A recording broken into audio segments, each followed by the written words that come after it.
Good morning. Thank you for taking the time from your holiday weekend to come today. What a beautiful day and a welcome opportunity to share with you what our anti-racism group has been doing. Thank you to everyone who has had a part in bringing this service together. Barbara and Barbara, Mike and the choir, Nick, Penny, and Johnny. Johnny, always over my shoulder, guiding and suggesting.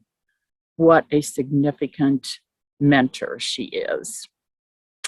So preparing this service has made all of us who are involved appreciate the work of our staff and the worship committee and everybody who has a regular part in making this happen every week. They make it look so easy. I'm feeling both excitement and discomfort at this moment. Excited to share some of the work of our anti-racism group with you, but also discomfort, knowing that some of what I say today may bring up for many of you strong feelings, conflicting feelings. Warning, this is hard, uncomfortable work, being anti-racist.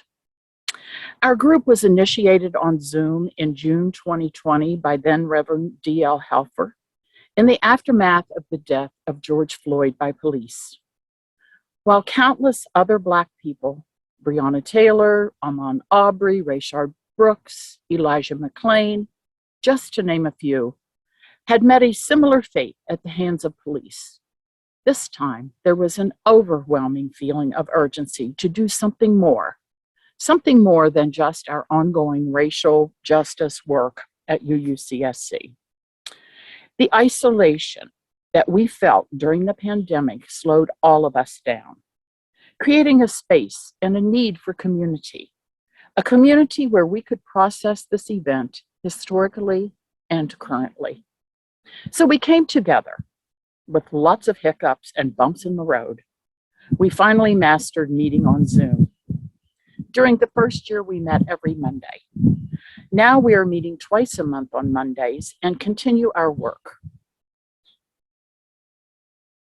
As we started meeting, we began to see differently as we listened with new, willing ears to personal stories of current mistreatment of Black people and Indigenous people at the hands of the police, in schools, and in public places.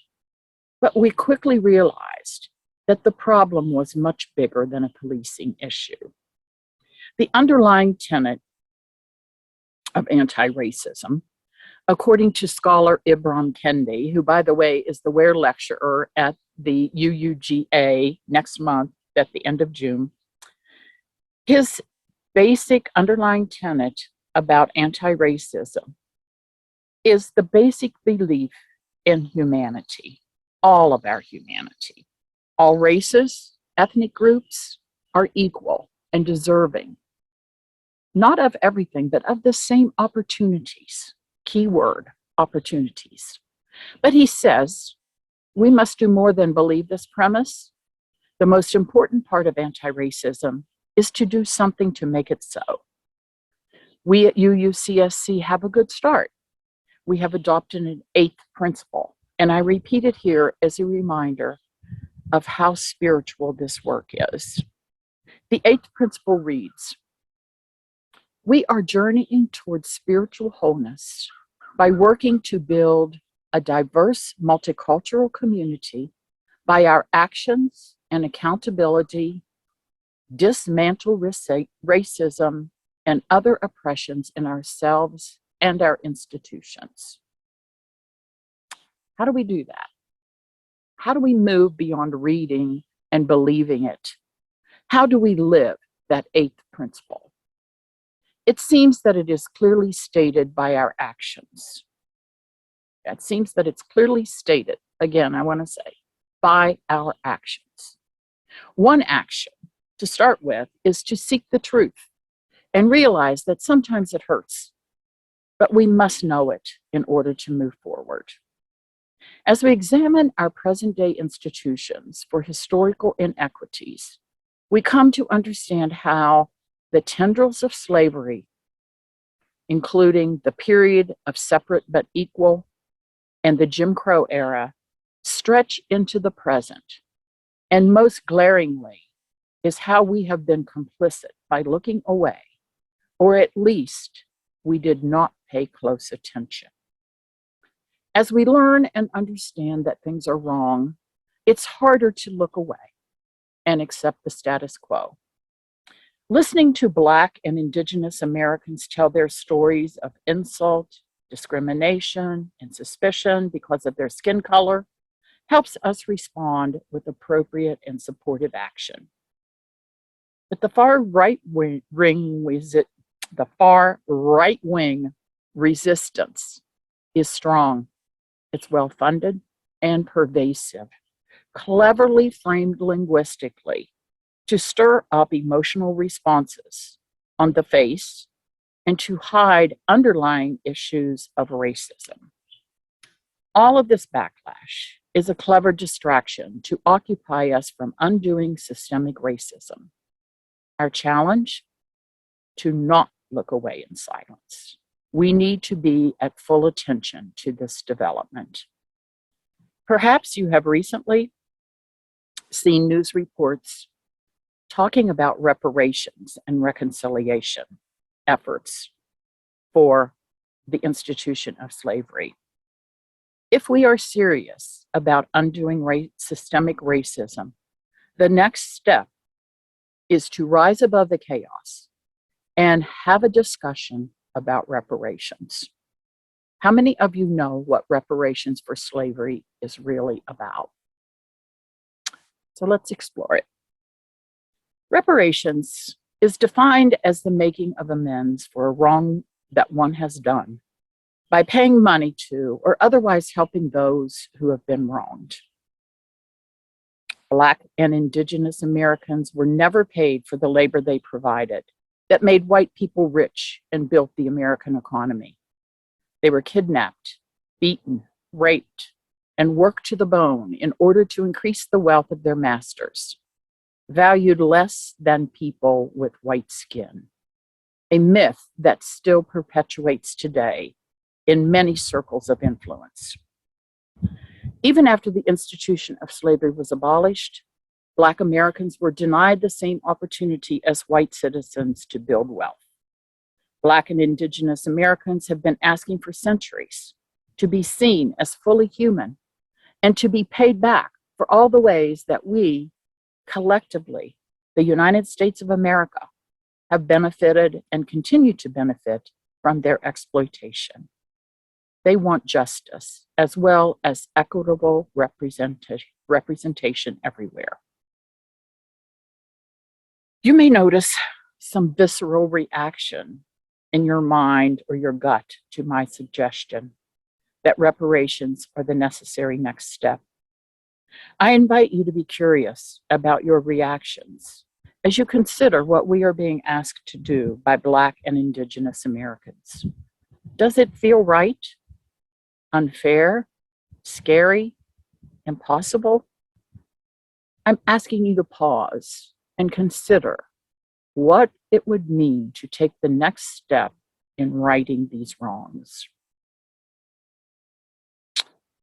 Reparations is a concept rooted in international law.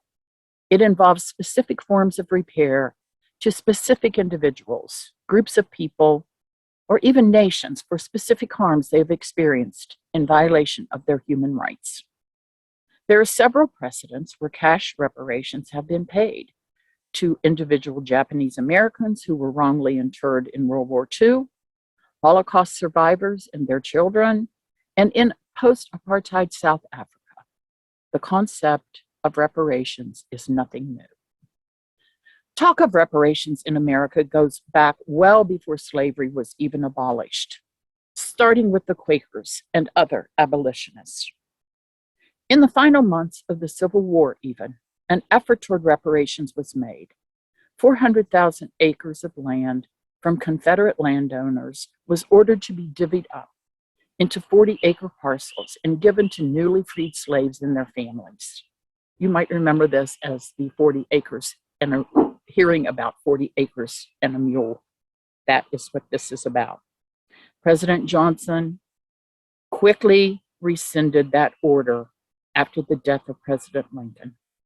And Black people who were already settled on the land were turned out without remorse.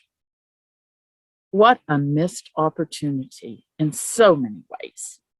Can you just imagine what our country would be like today if that immediate compensation had been paid?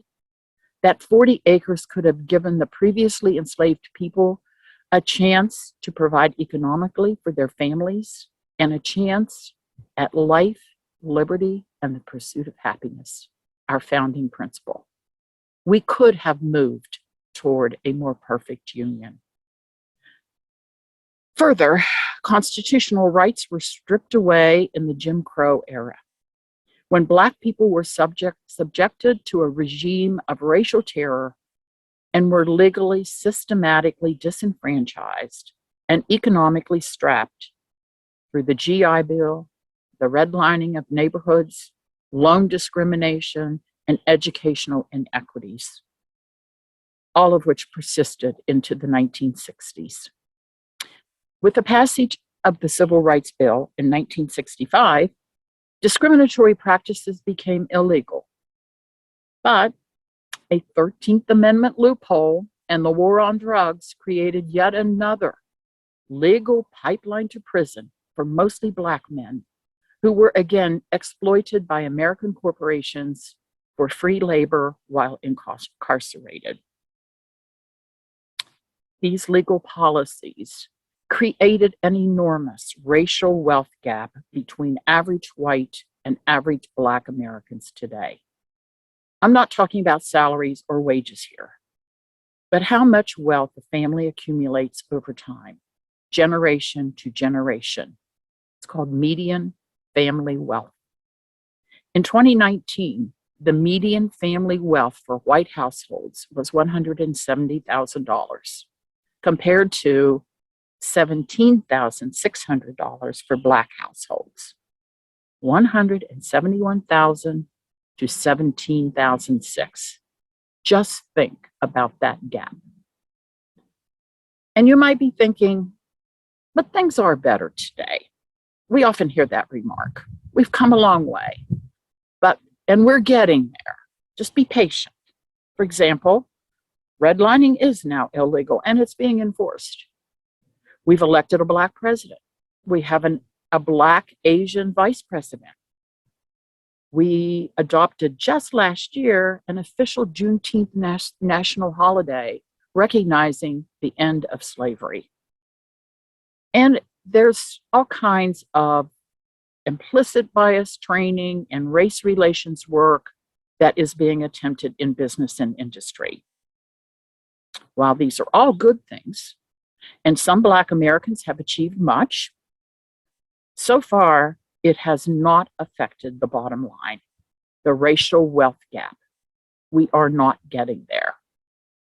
Data since 1982 shows that the racial wealth gap is widening. And I repeat it again, $171,000 white family median wealth to $17,600 for median African American Black families wealth. Average Black Americans are not making up for the years of economic oppression, no matter how hard they work. Systemic racism must be addressed in substance at this economic level, not just in symbols. It's wealth, not wages, that gives opportunities for owning homes and establishing businesses and getting through unexpected crises. The injured are becoming more vocal, and they have good reasons. As uncomfortable, as painful as it is for us to listen to the frustration in their voices, we must. Are we willing to explore that discomfort, or will we look away yet again? There are several approaches to rectifying this problem. It's not an easy task, fraught with all kinds of complications, disagreements between blacks and whites, blacks and blacks, whites and whites. So it's a hard task. From the national perspective, the national reparations movement was founded in 1898. And it focuses on descendants of enslaved people to give them monetary compensation, like actually people who can prove they are descendants of slaves. And then on the other hand, you have Black Lives Matter pushing for payouts for all Black people, no matter whether they were ever related to a slave, as well as the descendants of enslaved Americans. And maybe that payout would be a little different for each category. At the present time, there's a bill in the House of Representatives to create a federal commission to study the lingering effects of slavery in the U.S. It's called H.R. 40. And it's hearkening back to that original 40-acre and a mule promise. And, Black Americans say, forget about the mule. Just let's talk about the 40 acres. In 2021, after being introduced for 32 straight years with no action, H.R. 40 was finally moved out of committee and is now awaiting a floor vote. Black scholars of reparations want the bill strengthened, and they are pushing to keep the emphasis on a national solution for reparations. Local initiatives bring a different perspective. They are trying to repair damages by mitigating the effects on targeted areas with a more recent emphasis on urban renewal and its effects, like those tendrils of slavery we were talking about. Evanston, Illinois, California, even our capital city of Providence are tackling the issue. Some reparations experts worry that these city and state efforts will detract from the need for national reparations, the need for the U.S. government to acknowledge, assess, and compensate Black Americans for the harm that the institution of slavery and subsequent federal laws and policies have caused them. Only the federal government can afford the payout of this debt. However, other activists think it's worth supporting local efforts to keep the focus on the need for reparations across the board. So you can see there's basic disagreement from the beginning.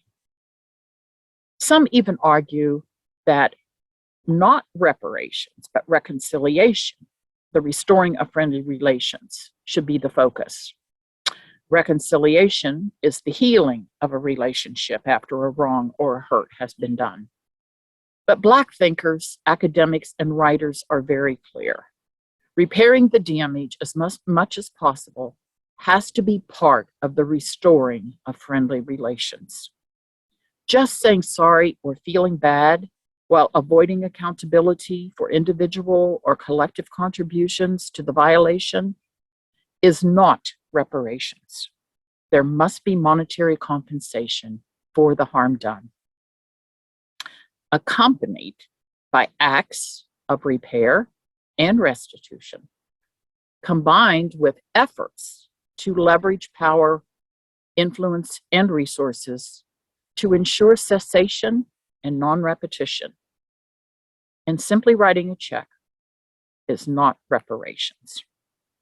No one can dispute that reparations and reconciliation is a process, much easier to achieve between two individual people, and much harder when groups of people have been wronged, and even harder when the injury was so long ago. The work of our anti-racism group has been threefold. First, to learn by exploring anti-racism literature and our own histories as they relate to benefiting from the labor of enslaved people. Second, to educate the congregation and share the anti-racism resources that our congregation and others can use to unearth and acknowledge their own histories. I encourage you to explore the resources on the UUCS website under the Black Lives Matter link on the front page, and go to sources that you don't normally go to or read. Those of Black and Indigenous writers, playwrights, and screenwriters, even a fiction, a great source to learn a new perspective and to understand where these requests are coming.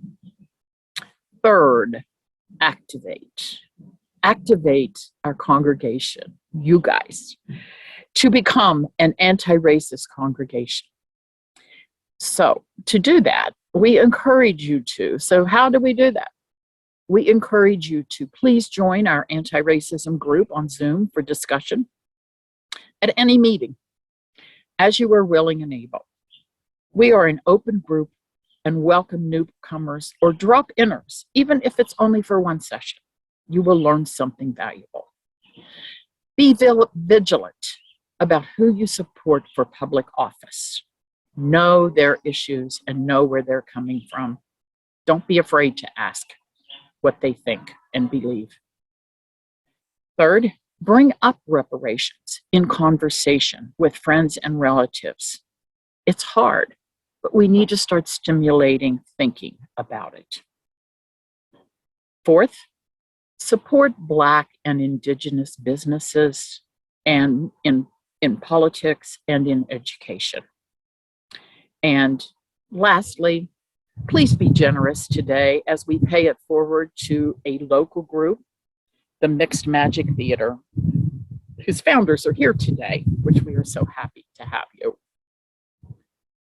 The Racial Justice Committee sees our becoming an anti-racist congregation as love in action, not love as a feel-good sentiment, but love as a rubber meeting the road action. Our 8th principle calls for it. It's obvious what we have to do if we are to save this old house metaphorically, as Barbara mentioned in her opening words. The foundation needs shoring up before the rest can be reconciled. May it be so.